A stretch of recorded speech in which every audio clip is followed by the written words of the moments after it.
성서에 제가 오늘 하려고 하는 것과 직접 연관되는 것은 없지만 성경에 저에게 감동을 주는 대목은 마가복음 8장 27절과 29절입니다. 사람들이 나를 누구라고 하느냐? 처음에는 세상 사람들이, 두 번째는 제자들 보고 너희는 나를 누구라고 하느냐? 그 뒤에 이야기가 어떻게 되는지 교회 오래 다닌 사람들은 아실 텐데, 여기 캐도릭은 없네요. 캐도릭 교인들이 제일 좋아하는 성경 구절이 베드로 입에서 나오죠. 주님은 살아계신 하나님의 아들입니다. 그래서 예수님이 기분이 째져가지고 이 반석 위에 교회를 세울 것이다. 그러면서 하나밖에 없는 천국 열쇠를 베드로에게 주고 베드로가 로마 교황청의 일대 교황이 됩니다. 그게 이제 여기 있는 거는 이제 마가복음인데 마태복음을 캐도릭의 파운데이션이라고 보지요. 근데 그거는 캐도릭에서는 그렇게 말합니다. 그러니까 천당 지옥 가는 거는 예수님도 마음대로 못해요. 교황이 가라 그래야 갑니다. 지금부터 한 2대 3대 전에 교황이 갈릴레오를 천국으로 보냈어요. 문을 열어줘가지고. 이런 거는 캐도릭에서 아직도 믿고 있는 겁니다. 하나님도 예수님도 천당 열쇠를 안 가지고 있어요. 그래서 교황만 가지고 있습니다. 요즘 길거리에 보면 새로운 교황이라는 영화가 등장하는 것 같은데 지금 교황을 아마 쫓아내려고 하는 음모가 있는 것 같습니다. 예수님이 나를 누구라고 하느냐, 이런 성경 구절이 없으면 제가 예수님하고 참 거리가 멀었을 텐데, 예수님은 진짜 평범한 사람이다. 이 뒤에 나오는 이야기, 예수님은 주는 살아계신 하나님의 아들입니다. 어쩌고저쩌고, 그거는 다 교회에서 만들어낸 거고, 예수님은 우리들처럼 참 한심스러웠을 거예요. 하는 일마다 되는 일 하나도 없고, 부모, 형제, 제자들 다 완전히 동문서답하고 이해도 못하고, 갈 길은 먼데 해는 지고, 예수님이 참 힘들었을 거예요. 예수님이 나는 누구냐? 이 질문을 하고 시간 더 끌어봐야 희망이 없다 그러고 이제 죽으러 가는 겁니다. 예수님에게서는 굉장히 심각한 대목에 예수님이 이 질문을 합니다. 내가 누구냐? 우리도 바쁠 때는 이런 거 안 해요. 제가 청년부 하면서 천당이 없다 그러니까 청년들이 화들짝 놀라면서 어딘가 급하게 가더라고요. 철원 지방에 가서 노인들한테 천당이 없다 그러니까 그런 거는 안 가르쳐줘도 다 알아요. 그 정도예요. 왜냐하면 이 나이라는 게 그렇게 많은 차이를 가져옵니다. 산골에 있는 촌사람들이 천당이 없다는 걸 어떻게 아냐 하면 세상이 너무 개판이거든요. 열심히 농사져도 안 되고 놀다가 와도 농사가 잘 되기도 하고, 금년에는 풍년인가 하면 농작물이 걸레가 돼서 버려야 오히려 나중에 손해보상을 정부로부터 받는, 마음대로 안 되는 게 농사거든요. 그래서 시골 사람들은 다 알아요. 세상이 개판이라는 거. 근데 젊은 사람들은 세상이 개판이라는 거 미리 알면 큰일 나죠. 그래서 천당이 없다 그러면 청년들은 충격을 많이 받더라고요. 예수님도 내가 누구냐? 뭐 조용히 혼자서 물어보지. 예수님 아마 한잔 하신 것 같아요. 야, 도대체 너희들은 나를 뭘로 아냐? 예수님 제자들과 예수님은 사실 3년 동안 지냈다 그러지만 어떤 유대인 학자가 보는 바에 의하면 6개월만 동고동락을 했습니다. 잘 몰라요. 누가 뭐 어떻게 된 건지. 그 짧은 기간 동안에 예수님은 중대한 결심을 하고 올라가는 겁니다. 자, 오늘 공부는 예비 공부가 있습니다. 그건 성경의 이야기고, 종교, 한국말로는 종교, 요즘 국어사전이 또 바뀌었는지 모르겠는데 우리나라 국어사전은 일본 사전을 베낀 겁니다. 한국이라는 나라는 나라가 아직 없어요. 근데 우리나라 국어사전에는 종교, 그러면 안심, 인명, 굉장히 좋은 기능을 하는 걸로 되어 있습니다. 마음의 평화를 주고, 인명, 천명, 하늘의 뜻이 무엇이다 라고 내가 작정하게 하는 그것을 가르쳐 준다. 그러니까 종교는 으뜸 가르침이잖아요. 그래서 우리나라 말이 더 적절하다고 저는 생각하는데, 서양 사람들은 종교, 릴리전, 그러면 바인딩입니다. 묶는 거예요. 그 밑에 한국말로 하면 친목단체입니다. 하나님 뭐 그런 거 다 잊어버리고, 종교의 가장 중요한 기능은 친목단체에 속하는 거죠. 소속감. 미국 그 교회들 이름에 처치, 기독교를 말합니다. 처치, 미션, 그 다음에 많은 것이 펠로우십입니다. 펠로우십이라는 교회 이름이 미국에서는 굉장히 많은데, 이것이 종교의 오리지널 이름입니다. 이 종교의 본래의 기능과 관련하여 제가 심심할 때마다 이 뉴스의 어떤 특집 기사를 찾아보는 게 있는데, 그게 Science of Happiness, 행복과학이라는 주제로 타임즈가 가끔씩 몇 년에 한 번씩 정기적으로 행복과학을 발표합니다. 저는 그럴 때는 꼭 찾아보는데 변함이 없어요. 행복과학의 제일 중요한 거는 릴리전, 펠로우십, 친목단체. 이제 저는 노인이 돼서 이렇게 말합니다. 이런 거는 음모다. 속으면 안 된다. 동양에는 종교란 말보다는 신앙 이런 말을 쓰는데, 신앙 그러면 종교는 동양에서는 옆 사람하고 별로 상관이 없어요. 하나님하고 내가, 내 심지, 내 속마음을 흔들리지 않게 끝까지 잘 붙드는 것. 그래서 한국의 경우에는 종교라는 말보다 신앙 그러면 내적인 신념을 의미합니다. 저는 한국어로서 신앙, 내적인 신념은 중요하지만 이제 철이 나서 보니까 릴리전, 바인딩, 소속감, 펠로우십, 그런 게 행복의 필수 요소다. 이런 거는 젊은 것들이 써놓은 가짜입니다. 그거 싹 무시하듯 돼요. 우리 가운데 그런 탁월한 펠로우십의 능력을 가지고 태어난 사람도 있어요. 그런 사람들은 앞으로 기회 있을 때마다 교회 가시면 감사한금을 많이 내야 돼. 그런 사람들은 탁월한 거예요. 근데 저 같은 사람은 잘 살았다. 정말로 힘든 언덕을 잘 넘어왔다. 이렇게 지금 안도의 한숨을 쉴 만큼 사람들하고의 펠로우십이 인생의 행복의 필수 요소다. 그러면 저는 그렇게 알았어요. 그렇게 배웠어요. 그래서 그렇게 하려고 노력을 많이 했어요. 며칠 전까지만 해도. 너무 힘든 거예요. 그런데 예수님을 생각하면서, 예수님은 쉽게 말하면 미국식 영어로 말하면 피전홀, 비둘기를 가두어 놓을 피전홀, 비둘기집. 예수님은 그 비둘기집에 안 들어간다고. 어떤 카테고리로 예수님을 설명해도 일부분이 남아요.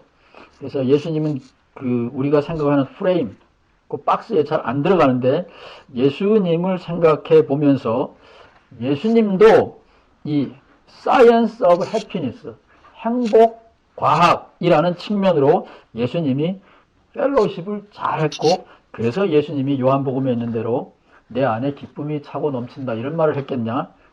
아니죠. 예수님은 그런 거하고는 거리가 멀어요.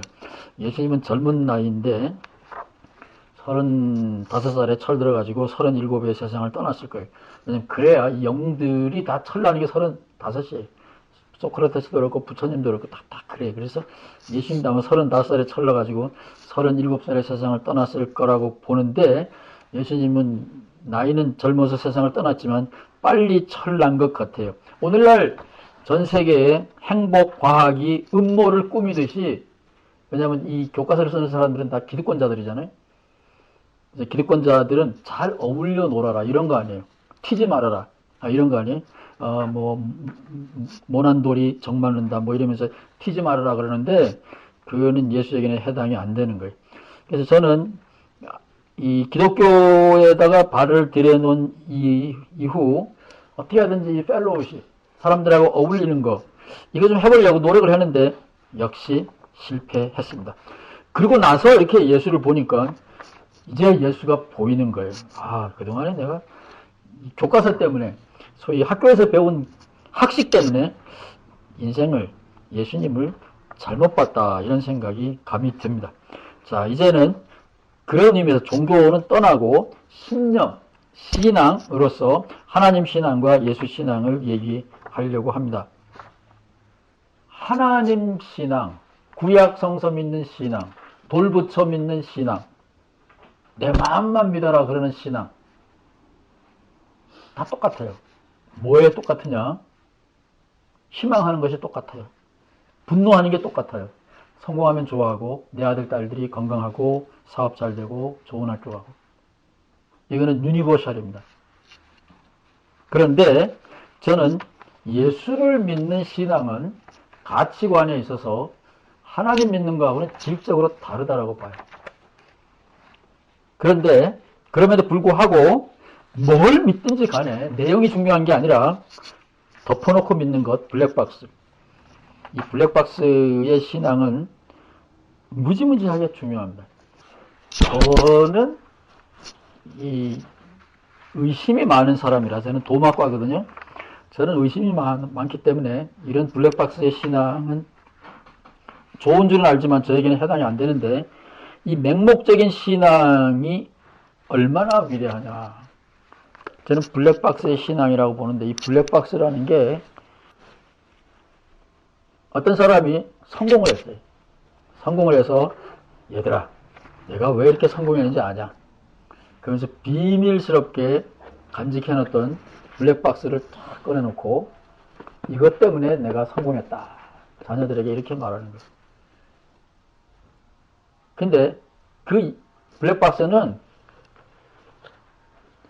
아버지가 주면서 네가 더 이상 네 힘으로 뚫고 나갈 수 없다고 생각했을 때 열어봐라. 그러면 반드시 그 난관을 넘는 해답이 거기에 들어있다. 그래서 아들은 아버지가 뭐 신통한 걸 안 물려주고 이 블랙박스 하나를 주고 그걸 열어보면 그 안에 이 난관을 어떻게 헤쳐나가야 되는지 지혜가 있다. 그걸 믿고 살았는데 하다 보면은 여기서 실패하고 저기서 실패하고 음모도 당하고 깨지고 그러죠. 그래서 아버지의 말씀이 생각나서 이 블랙박스를 열어볼까 그러다가 한 번만 효과가 있다 그랬거든요. 다음에 더 어려운 일이 있으면 어떻게 하지? 그때 가서 열어봐야지. 이번에는 어떻게 하든지 내가 죽지는 않을 거야. 그래서 어떻게 하든지 내 힘으로 난관을 뚫고 나갔다는 거예요. 그래서 세상 떠날 때 돼서 마지막으로 이 박스는 아직도 안 열어봤다라는 거예요. 이게 인간이 내면에서, 이게 하나님이 하는 게 아니에요. 이 인간이 가지고 있는 이 내면의 자기 확신, 이게 얼마나 강한 힘을 발휘하는지를 보여주는 아주 멋진 신화적인 이야기입니다. 그래서 내용하고 상관없이 새벽기도 열심히 나가고 아프가니스탄에서도 선교하러 가고 이런 미친 사람들은 일을 많이 저지르는데 그 내용을 보면 신앙이 없는 세속적인 사람하고 똑같아요. 성공, 승리, 올림픽에 가서 금메달 따는 거 뭐 이런 거지만 그 불굴의 정신 이런 것들이 있어요. 그래서 저는 좋은 의미에서 그리고 나쁜 의미에서 이 블랙박스의 신앙이라고 봅니다. 근데 예수님은 저처럼 회의주의자였어요. 그러니까 시험도 봤죠. 예수님이 40일간 시험 받았다고 그랬잖아요. 우리가 장님이라면 우리 앞에 아름다운 멋진 남성이 지나가든지 멋진 여성이 지나가든지 우리가 장님이라면 유혹을 안 받죠. 예수님이 40일간 유혹을 받았다라는 거는 수상한 거예요. 우리랑 똑같은 거라고요. 그런데 이 예수님이 회의하고 절망하고 뭐 이렇기 때문에 저는 예수님에게는 블랙박스의 신앙, 무조건 하고 하면 된다, 뭐 이런 건 아니었다라고 봐요. 행복과학이 우리에게 가르쳐주는 것은 사람들하고 잘 어울리는 사람이 행복할 수 있다고 자꾸만 얘기하는데 그건 아니에요. 그거는 다 젊은 사람들이 생산성을 위하여 만들어낸 신화 같은 거고, 나이가 들면 남는 거는 마가복음에서 예수님이 내가 누구냐, 그 대답은 베드로가 할 수 있는 게 아니에요. 엄마가 할 수 있는 게 아니에요. 남편이 할 수 있는 게 아니에요. 내가 누구냐, 그 질문은 내가 하는 거고 내가 대답하는 거라고요. 그런 의미에서 풍경화도 아니고 도시의 그림도 아니고 자기가 자기를 그리는 거예요. 예수님이 마가복음에서 물었던 질문도 저는 그런 거라고 봐요. 이 고호가 운이 좋아가지고 동생을 잘 만나가지고 평생 그림만 그렸다는데 참 재수가 좋은 사람이었다라고 볼 수 있죠. 여러분이 젊다면 아직도 세상 사람들과 비교하면서 저 사람은 나보다 잘났나? 저 사람은 나보다 못났네? 뭐 이러면서 큰 그림을 그리고 그 속에서 내가 어디쯤에 있나? 큰 그림을 그려놓고 나를 찾느라고 아무것도 아닌 걸 가지고 나를 막 자랑했다가 아무것도 아닌 걸 가지고 슬퍼했다가 우리의 비애가 이 세상 주변 때문에 변화가 생기는 거예요. 파도가 치는 거예요. 그러나 그거는 나이가 들면 멀쩡할 거예요. 그건 아무 의미가 없습니다. 세상이 나이가 들어서 세상도 가고 다 가고 의식이 남아있으면 내가 나를 뭘로 보느냐. 그래서 저는 여기다가 예수님이 하나님과 이웃 얘기했는데 저는 이웃은 이제는 의미가 없다고 봐요. 자연, 내 안에 있는 아름다운 추억, 나와 함께 시간을 보내는 가족. 왜 친구가 여기 없느냐? 제가 한국에 이렇게 가보면 이제는 옛날 친구는 친구가 아니에요. 사물을 보는 시각이 너무 많이 달라졌고 자랑할 때, 슬퍼할 때, 희로애락 너무 많이 달라졌어요. 그래서 이제는 사람은 아니에요. 아직도 여러분이 사람과의 펠로우십 뭐 이런 것을 소중하게 여긴다면 여러분은 아직도 젊은 거예요. 감사한금을 많이 내야 돼요. 저는 이제 그 단계가 지났어요. 사람은 있으면 고맙고 사람이 아니에요. 이 세상, 자연, 계절의 변화 이런 거를 보면서 여기 하늘은 하나님이 아니에요. 제 마음속에 내가 이 세상에 있는 동안에 가장 소중하게 여기는 것, 그것을 기억하고 그것을 마음에 간직한다면 그것이 나의 자화상이라고 생각해요. 이 자화상에 아직도 이 배경이 너무 많으면 안 돼요. 어떤 사람들은 이런 이 산타모니카 제가 얼마 전에 가서 찍은 건데 이런 막 복잡한 걸 해놓고 자기 혹은 자기 가족을 저 한쪽 구석에다가 놓아놓고 이게 나다 그러면 아직도 젊은 거예요. 이 전 세상을 걱정하면서 내가 저 어디 상위에 있었다 그런 거 아직 젊은 거예요. 그런 거 다 잊어버리시고 내가 나를 누구라고 생각하느냐. 그래서 하늘은 뭐냐? 내가 가장 소중하게 여기는 그거에 대한 희망, 그거에 대한 추억, 그 한 사람에 대한 고마움 이런 것이 있다면 우리는 충분히 웃을 수 있다고 봐요. 그래서 젊은 날에 교과서가 혹은 타임즈가 저에게 가르쳐준 것, 종교의 기능은 뭐냐? 사람들하고 어울리는 거다. 하나님하고 이렇게 펠로십 갖는 거다. 그거는 다 헛거예요. 그거는 다 젊은 사람들이 쓴 기록입니다. 그래서 나쁘다라는 게 아니라 젊었을 때는 그것들을 쫓아가면서 살아야죠. 그래서 철 들고 보니까 이게 완전히 딴 세상이 보이는 거예요. 그래서 이게 여태까지 산 거는 다행이다. 한편으로 그렇게 생각을 합니다.